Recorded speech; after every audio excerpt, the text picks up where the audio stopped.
Hello students, good morning. आज ये मैं एक स्पेशल वीडियो लेके आया हूँ आप लोगों के लिए। And this is how to prepare for board exams this year. Due to lockdown और आपके स्कूल की एक्टिविटीज़ भी रेगुलर नहीं थी, तो आपने ऑनलाइन क्लासेस ली और घर से ही प्रिपरेशन की है। तो उसमें मुझे लगा थोड़ा सा आपको एक बोर्ड एग्ज़ाम के लिए गाइडेंस देने की ज़रूरत है, क्योंकि board exams are important exams. बाकी एग्जाम आप रेगुलरली देते रहते हैं, मगर ये लाइफ में हम मैक्सिमम एक या दो बार ही देते हैं। तो उसमें एक स्पेशल टाइप प्रिपरेशन और अटेंशन की ज़रूरत होती है, क्योंकि एक ही पेपर आपका सारा फ्यूचर डिसाइड करता है कि आपके एग्जाम में आपके कैसे स्कोर्स आएंगे। तो मेरे इस वीडियो को केयरफुली देखें, एंड तक देखें, और यदि आपको लगता है कुछ यूजफुल है तो अपने फ्रेंड से भी शेयर करें इसे, क्योंकि ये मेरा सोशल रेस्पॉन्सिबिलिटी है कि जो मुझे इतने सालों का एक्सपीरियंस है उसके बेस पे मैं कुछ गाइड कर सकता हूँ और आपको कुछ फ़ायदा हो सकता है। तो मेरे लिए बहुत अच्छा रहेगा और आपके लिए भी अच्छा रहेगा। तो just watch it till and like and share if you like this. Question दो मेनली अराइज होते हैं। हम साल भर जो भी स्टडी की है, पर भी हमारे अंदर एक कॉन्फिडेंस नहीं होता, थोड़ा सा फियर होता है कि पता नहीं कैसा एग्जाम आएगा, कैसा होगा, कहाँ से क्वेश्चंस आएंगे, एनसीईआरटी से आएंगे, बाहर से तो नहीं आ जाएंगे, मैं कौन सी बुक करूं, कौन सी नहीं करूं, कौन से सैंपल पेपर करूं। So many questions are there. आप बहुत अच्छे से पढ़ाई कर रहे हैं, पर भी एक कंफ्यूजन और डर सा, फियर आपके मन में रहता है। तो how to study and what to study, ये सबसे बड़ा क्वेश्चन हमारे माइंड में रहता है। हाउ टू स्टडी का भी चलो हम सॉल्यूशन निकाल लेते हैं, मगर व्हाट टू स्टडी कोई भी नहीं बताता, कोई टीचर नहीं बताता। मेरे से पूछोगे तो मैं भी आपको ऐसा कोई क्लियर कट आंसर नहीं दूंगा, कह दूंगा ये भी कर लो वो भी कर लो। पर मैं, जो मेरे आज के वीडियो का पर्पज है, आपको बहुत कॉम्पैक्ट वे में ये बताना है कि आपको क्या क्या पढ़ना है मार्क्स लाने के लिए। और आई एम श्योर जो मैं आपको बता रहा हूं उसके अलावा आपको कुछ भी करने की जरूरत नहीं है, पर वो चीजें आपकी बिल्कुल परफेक्ट होनी चाहिए। सेकंड जो क्वेश्चन अराइज होता है, वो अराइज होता है how to manage time and how to distribute time. कैसे मैनेज करें, किस चीज को कितना करें, कौन सी सब्जेक्ट को हम ज्यादा टाइम दें, कौन सी सब्जेक्ट को कम टाइम दें। तो ये हमारे अंदर जो सेकंड डाउट रहता है माइंड के अंदर, एग्जाम के पास और भी ज्यादा बढ़ जाता है। तो इन्हीं सभी क्वेश्चनों का मैं आपको वन बाय वन आंसर देने की कोशिश करूंगा। तो विदाउट टेकिंग एनी टाइम, सबसे पहले आपको क्या स्टडी करना है, व्हाट टू स्टडी। तो देखिए, आप बहुत ज्यादा डिटेल में जा रहे हैं। मेरा जो ये video, it is for CBSE exam, और मैं आपको sure after a very much research बता सकता हूं कि आपको 100 मार्क्स पूरे किसी भी सब्जेक्ट में लेके आने हैं। तो ये तीन चीजें आप कर लीजिए बस। तीन चीजें कौन सी हैं, मगर इन तीनों में आपकी कोई भी ये नहीं होना चाहिए कि हमें पार्शियली कुछ किया हुआ है। एनसीईआरटी बुक को आप पूरी कर जाइए, आपका 85 टू 90% पेपर आएगा ही आएगा। आप कोई पेपर उठा लीजिए, किसी भी टीचर से बात कर लीजिए, आपको वो कुछ भी बता रहा हो, पर मैं आपको वेल रिसर्च के बेस पे बता रहा हूँ। लास्ट 25 टू 30 ईयर्स में यही काम कर रहा हूँ कि एनसीईआरटी बुक से आज तक किसी भी पेपर में 85 से 90% से कम नहीं आया, और बहुत सारे पेपर्स तो आपके 100% एनसीईआरटी से आते हैं।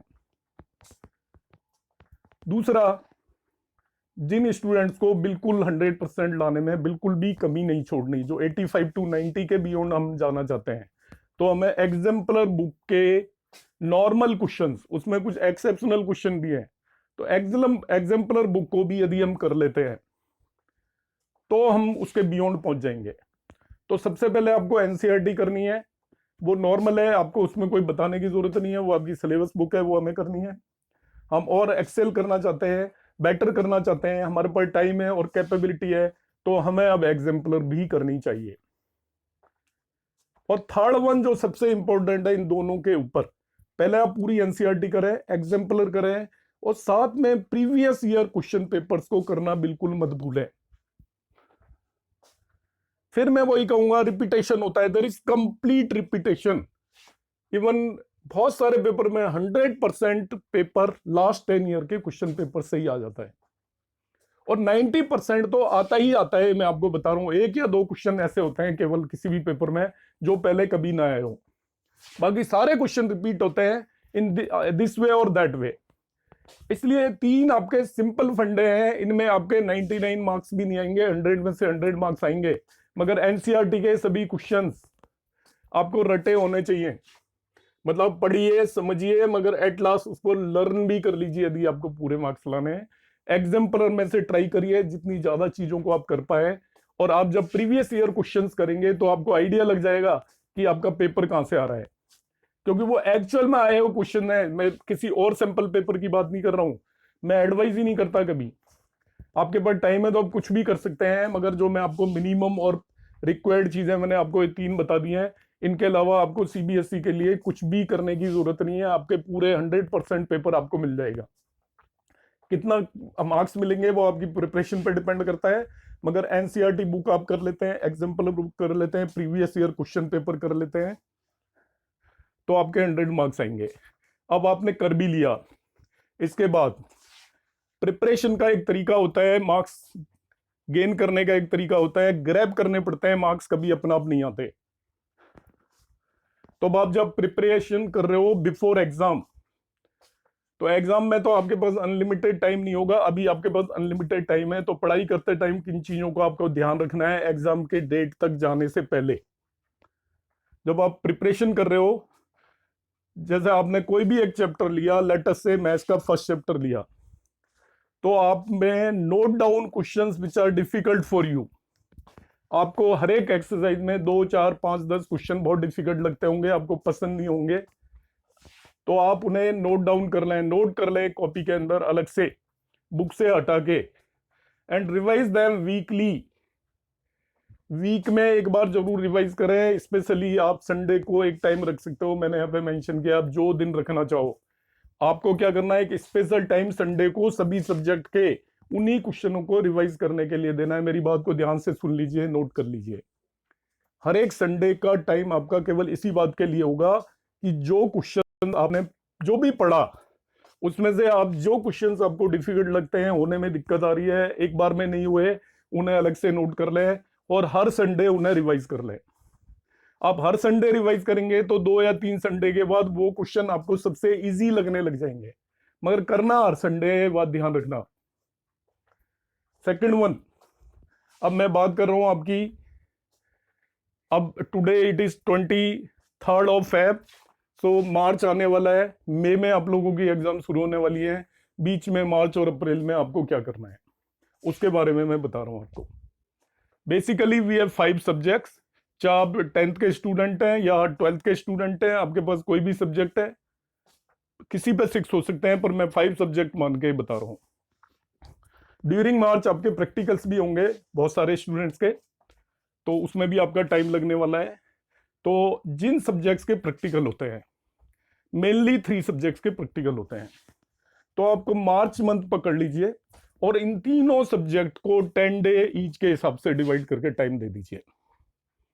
अब 10 डे ईच का मतलब क्या है, जरूरी नहीं है कि आप 10 डे रेगुलर उसको दें।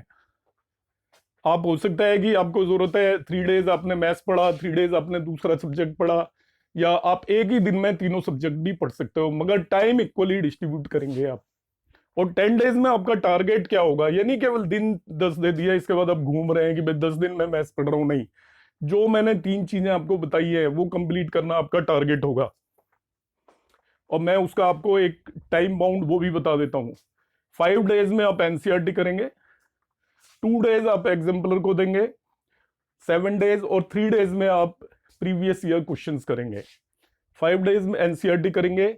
यदि आपसे एनसीईआरटी आपने पहले अच्छे से की है, 4 डेज में हो जाती है, तो आप एक दिन प्रीवियस ईयर क्वेश्चंस को या एग्जाम्पलर को एक्स्ट्रा दे देंगे। करते टाइम आपको क्या टैक्टिक्स अप्लाई करनी है, केयरफुली सुन लीजिए। उन क्वेश्चंस में टाइम खराब नहीं करना है जो आपको देखते ही आते हैं, उन्हें सोल्व करके देखने की जरूरत नहीं है, उन्हें रीड करके करिए केवल। कि आपको पता है बहुत सारे क्वेश्चन बहुत सिंपल होते हैं, किसी की भी हम फर्स्ट एक्सरसाइज या सेकंड एक्सरसाइज की बात करें वो हमें अच्छे से आती है, तो जस्ट गो थ्रू देम कि ये क्वेश्चन कैसे होंगे, करके आप सॉल्व उन्हीं क्वेश्चंस को देखें जिनमें थोड़ी कैलकुलेशन इन्वॉल्व है या मोर देन 1 स्टेप्स इन्वॉल्व है, उन्हें सोल्व करके देखें। It will save your time So try to complete your NCERT within 4 to 5 days. Give 2 to 3 days to the exemplar and remaining 3 days to your previous year questions. आपके practical भी हैं बीच में, तो practical में भी कोई दिक्कत नहीं है, आप एनसीईआरटी भी प्रिपेयर करिए साथ में, क्योंकि वो आपके वाइवा में आपको काम आएंगे। तो इस तरीके से आपके जो मार्च मंथ के 31 डेज हैं उसमें 10 डेज आप तीनों सब्जेक्ट्स के लिए दे देंगे। जो भी आपकी सब्जेक्ट्स हैं डिस्ट्रीब्यूट करना मैं आपके ऊपर छोड़ रहा हूं, आप कैसे डिस्ट्रीब्यूट करना चाहते हैं। अब आगे आपका अप्रैल स्टार्ट हो गया फर्स्ट, तो अब मैंने तो 3 सब्जेक्ट बताए थे मार्च में, आपको हो गए 4th और 5th तो बताया नहीं सर ने। तो आपके फर्स्ट 10 डेज आप 4th and 5th subject means 5th will be English. तो आप इंग्लिश को इतना ज्यादा कोई टाइम देते नहीं हो, 2-3 दिन का आप जो भी देना चाहो, पर मैं पूरे 10 डेज आपको यहाँ पे अलॉट कर रहा हूँ for your 4th subject and English. Complete 10 days तक आप इसे पढ़ते रहें। So during April 4th subject and English finish in first 10 days. No 11th April till exam. अब 11th अप्रैल आ गया, आपकी एग्जाम आने वाली है 4th या 5th में से जब भी हैं। तो आपके पास टोटल 24 डेज हैं, कैलकुलेट कर लीजिए। तो देखिए क्या करना है, मैं आपको एक कैरीड अवे प्रोसेस बता रहा हूँ मार्क्स ऑब्टेन करने का। कैरीड अवे प्रोसेस, हम किसी चीज को एक जगह से दूसरी जगह तक ले जाना चाहते हैं। रोज हम किसी चीज को पढ़ते हैं तो वो बिल्कुल अच्छे से प्रिपेयर हो जाती है। तो जो आपका फर्स्ट पेपर 4th मई को है उसको आप 11th अप्रैल से ही पकड़ लेंगे, और 11th अप्रैल से पकड़ के मेरी बातों को थोड़ा नोट कर लें और ध्यान से सुने, आपके बहुत काम आएगी। कि 11th अप्रैल से आप उसको ले लें और उसको पहले एक बार अच्छे से रिवीजन करें, जल्दी से जल्दी, जब भी तक भी हो जाए, 20 तक हो जाए, 21 तक हो जाए, 22 तक हो जाए, एक बार बहुत अच्छे से उसको रिवीजन करें और उसको डेली पढ़ते रहें। डेली मतलब आप इन दिनों का डिस्ट्रीब्यूशन इस तरीके से करोगे, एक से ज्यादा सब्जेक्ट आपको पढ़नी है तो इस सब्जेक्ट को आप 4 या 5 आवर पर डे दोगे। मैं ऐसा एज्यूम कर रहा हूँ 8 to 10 आवर आप एग्जाम टाइम में तो पढ़ोगे ही, तो आधा टाइम इस सब्जेक्ट को दोगे। और जब ये आपकी प्रिपेयर हो जाती है, और तीनों चीजें करनी है आपको, क्या क्या, NCERT exemplar as well as previous year questions, और जो रिमेनिंग टाइम है वो आपको अदर सब्जेक्ट्स को देना है। आप जैसे 11th को पढ़ने लगे, आपने कहा ठीक है, आपने 10 डेज का प्रोग्राम बना लिया कि मैं एक चैप्टर एक दिन में करूंगा या करूंगी जो भी है, तो आपका एक चैप्टर हो गया 3 आवर्स में, तो आपका बाकी टाइम बचा तो आप सोच सकते हो मैं बाकी और 1-2 सब्जेक्ट्स पढ़ लेता हूं जिसकी मेरी प्रिपरेशन कम हुई है पिछले मंथ मार्च में, किसी की कम रहेगी उसको आप फिर से पढ़ लीजिए।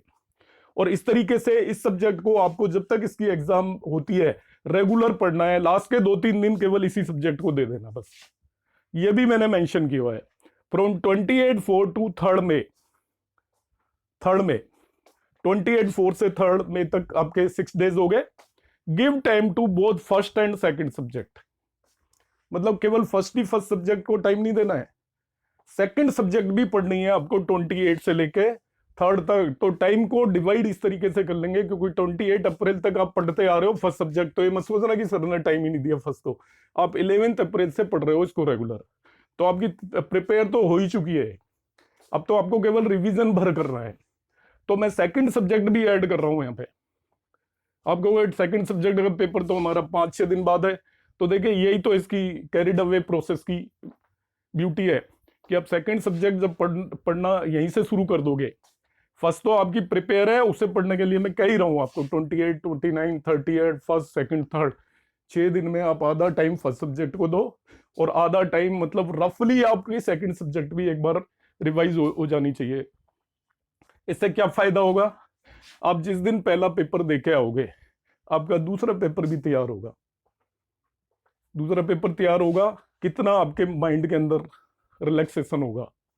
दूसरा पेपर आपका तैयार है, अच्छे से आपका प्रिपेयर्ड है, क्योंकि आपने 28 से उसको उठा लिया था, एटलीस्ट कुछ ना कुछ एनसीईआरटी वगैरह तो आप कर ही चुके होंगे, पहले भी पढ़ के आ रहे हैं और एक एग्जाम के बिल्कुल पास रिवीजन हो गया, तो 4 या 5 दिन का गैप भी आपके लिए सफिशिएंट है।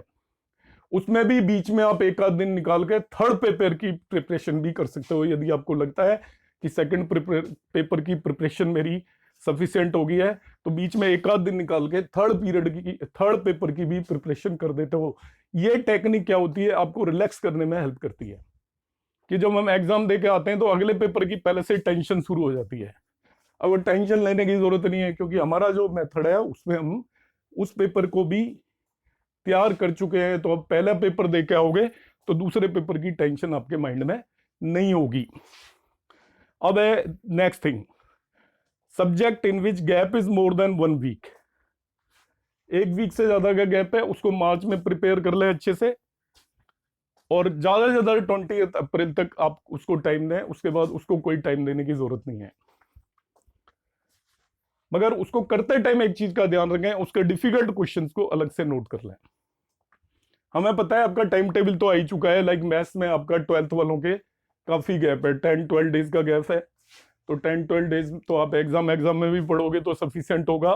तो इसको आप अभी जब रिवाइज करोगे मार्च या अप्रैल में, आपको जब भी टाइम इसको अलॉट करते हो, तो इसमें आपको जो क्वेश्चंस आपको सब पता है कौन से डिफिकल्ट हैं, उन क्वेश्चंस को आप अलग से मार्क कर लीजिए, नोट कर लीजिए। तो एग्जाम में आप क्या करेंगे, बाकी तो नॉर्मल रिवीजन तो करते ही रहेंगे, इन क्वेश्चंस को एक से ज्यादा बार करते रहेंगे, मतलब डेली कर लेंगे। सपोज 20 क्वेश्चंस हैं तो आपका लास्ट पेपर मैथ्स का है और उसमें गैप भी है, तो 20, 40 या 50 क्वेश्चंस हैं, इनको आप अलग से टाइम दोगे आधा, और आधा टाइम रूटीन रिवीजन को दोगे। तो उन क्वेश्चंस को आपको अलग से नोट कर लेना है। यदि during exam if time is short, अब किसी पेपर में यदि आपका टाइम शॉर्ट है, अलग अलग लोगों का अलग अलग टाइम टेबल है, वैसे इस बार शॉर्ट किसी का भी नहीं है, बाय द वे किसी का टाइम शॉर्ट है, तो उसमें आप क्या करेंगे, एग्जाम के टाइम पे नहीं कि सारी चीजें लेके बैठ जाए, पहले से ही तैयारी करके रखेंगे, और जो रेलिवेंट क्वेश्चंस हैं उन्हीं क्वेश्चंस को आप एग्जाम में सॉल्व करके देखेंगे।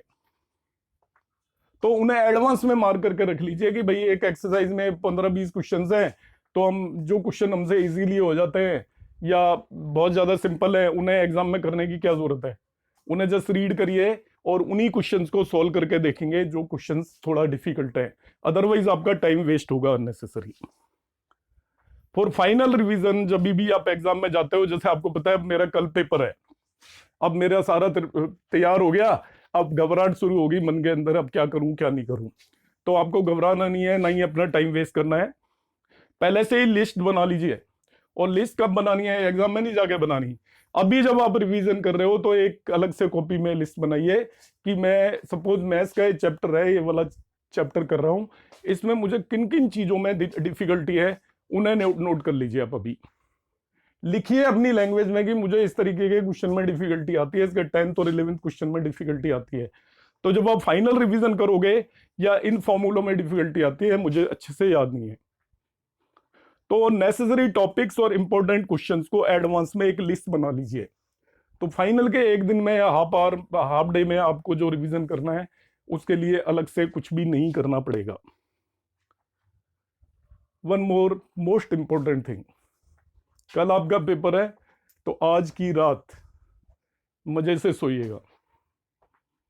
जब मैं आपको बहुत ही ज्यादा इंपॉर्टेंट पॉइंट बता रहा हूं, आप इससे पहले वाली रात को रात भर जग लीजिए, कोई बात नहीं, मगर एग्जाम से एक दिन पहले वाली रात को यदि कोई बहुत ज्यादा अर्जेंसी नहीं है कि बिल्कुल ही गैप नहीं है और टाइम ही नहीं है, तो आप बहुत टाइट स्लीप लीजिए और उसके बाद एग्जाम देने जाइए।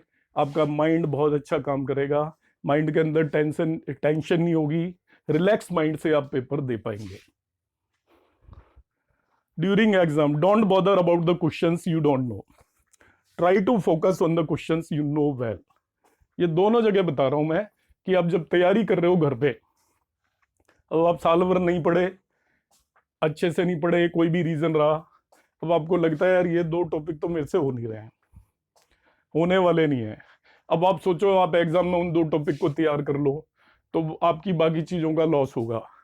तो ज्यादा उन चीजों पर फोकस करेंगे जो आपको आती हैं पहले से ही, ना कि उन चीजों पर फोकस करने लग जाओ जो नहीं आती हैं। 2 चैप्टर एग्जाम के लिए छोड़ रखे हैं जी, तो पहले आप क्या करिए, जो आपने अच्छे से कर रखे हैं उन्हें अच्छे से रिवाइज करें, फिर आपको लगता है कि कोई टाइम बच गया है, तब आप उन्हें जो बच गए हैं उन टॉपिक्स को करने की ट्राई करें। जब आपको जो चीजें आती हैं उन्हें अच्छे से आपने रिवाइज कर लिया।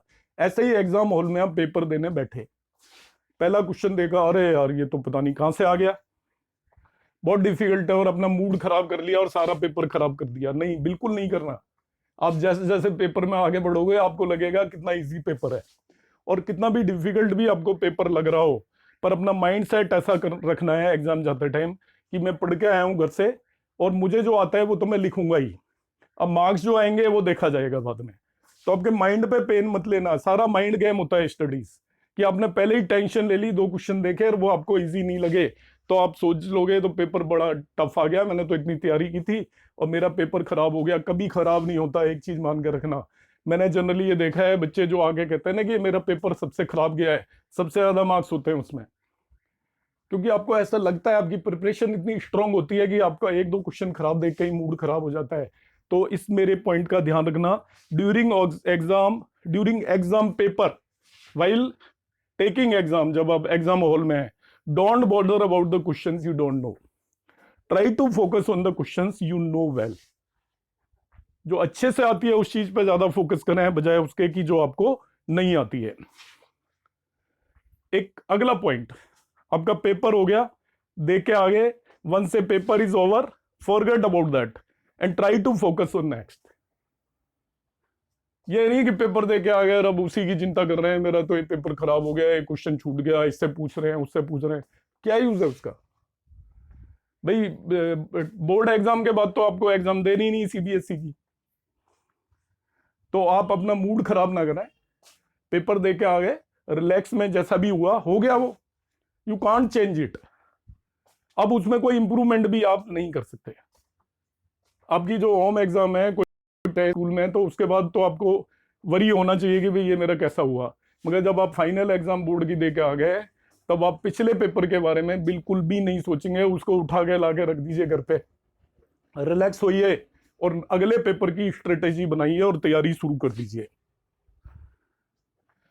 If there is a huge gap between exam, जो मैं आपको सारे टाइप की प्रॉब्लम्स लेके आ रहा हूं यहाँ पे, बहुत ज्यादा गैप होता है, तो पेपर दे के आए, 2 दिन घूमने चले गए, इधर उधर चले गए, मस्ती कर रहे हैं, टाइम वेस्ट कर रहे हैं, ये नहीं करना है बच्चों। If there is a huge gap between 2 exams, don't waste initial time, first complete your syllabus and then only try other things. And reason is board exams are more important than all other activities. कि आपका 10 दिन का gap है तो 3 दिन तो ऐसे ही खराब कर दिए, 4 दिन खराब कर दिए, 5वें दिन से पढ़ाई शुरू कर रहे हैं और इसके बाद वही सिचुएशन क्रिएट कर ली कि कुछ हुआ नहीं। तो मेरा ये एडवाइस है आपको, आप मस्ती करिएगा, मगर एग्जाम दे के आए, सबसे पहला काम जरूरी क्या है? जरूरी है आपको एग्जाम देनी है, तो आते ही लग जाइए। थोड़ी देर रिलैक्स किया, इवनिंग में रिलैक्स किया, नेक्स्ट डे मॉर्निंग से लग गए और तब तक लगे रहिए जब तक आपका सिलेबस कंप्लीट नहीं हो जाता। अब आपको लगा सिलेबस कंप्लीट हो गया है, तब आप जो करना चाहें कर सकते हैं, खुद असेस कर सकते हैं अपनी सिचुएशन कि मेरे पास अब टाइम बचा है या नहीं बचा है। ये नहीं कि पहले टाइम वेस्ट कर लें और इसके बाद जो कम टाइम है उसमें चीजों को करने की कोशिश करें। अपोजिट करना है, पहले आप चीजों को कर लें और इसके बाद आप मस्ती करें। तो गाइस, आई होप मेरे सभी पॉइंट्स को, पहली बात तो आपने पूरा वीडियो देखा होगा तो आपको समझ में आए होंगे और आप एग्री करेंगे मेरी इन बातों से, और आपके सारी बातों को यदि आप ध्यान रखेंगे, छोटे छोटे पॉइंट में आप इसे नोट कर सकते हैं। अभी मेरा ये वीडियो देख लीजिए, इसको आप रिपीट कर लेना अप्रैल में एक बार, और एग्जाम से पहले एक बार आप रिपीट करके देख लेना, तो आई होप आपके जरूर काम आएगा। और इसको अपने फ्रेंड्स के साथ शेयर करना बिल्कुल भी ना भूलें। Thank you.